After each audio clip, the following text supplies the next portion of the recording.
பண்ணி உழவர்களை நடக்க வைக்கி குருடர்களை பார்வை பெறச் செய்தி செவிடர்களை கேட்க வைக்கி அசுத்த ஆவி பிடித்தவர்களிடமிருந்து அந்த ஆவியை அகற்றினீர். என்னிடம் வருபவர்கள் யாரையும் நான் புறம்பே தள்ளுவதில்லை.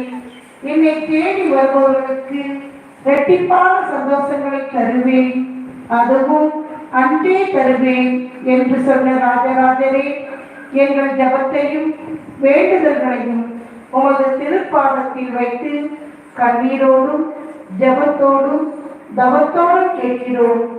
எங்கள் வேண்டுதல்களை கேட்டு எங்களுக்கு தந்தரலும்.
ஆகஸ்ட் மாதம் 2ஆம் தேதியிலே உமது இறை பிரசன்னம் நிறைந்த ஆலயத்திலே கூடி ஜெபிக்க தந்த இந்த நல்ல நேரத்திற்காக நன்றி செலுத்துகின்றோம்.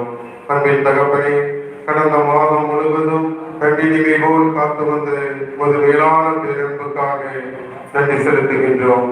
இந்த மாதம் முழுவதும் நீர் எங்கள் கூடவே இருந்து நாங்கள் எடுக்கின்ற ஒவ்வொரு முயற்சிகளையும் ஆசீர்வதிக்கவும், எங்கள் பிள்ளைகளின் கல்வியை நல்ல முறையில் ஆசீர்வதிக்கவும், நாங்கள் எடுக்கின்ற தொழில் முயற்சிகள் அனைத்தையும் ஆசீர்வதிக்கவும், எங்கள் குடும்பங்களிலே நாங்கள் எடுக்கின்ற சுபகாரியங்கள் நல்ல முறையில் நிறைவேறவும், மேலான ஆசீர்வாதத்தை தந்திரவும், நோய் நொடிகள் இருக்கின்றவர்கள் அதிலிருந்து மீண்டு வர அது மேலான ஆசீர்வாதத்தை தரும். அன்பின் தகப்பனை, குறிப்பாக கேரள மாநிலம் அயல்நாட்டில் இருந்த அனைத்து ஆன்மாக்களுக்காகவும் இந்த நேரத்தில் கொண்டாடுகின்றோம். அன்பின் தகப்பனை, இயற்கையின் சீற்றத்தால் என்னவென்றே புரியாத நேரத்தில் அறியாத பச்சை குழந்தைகள் முதல் முதியவர்கள் வரை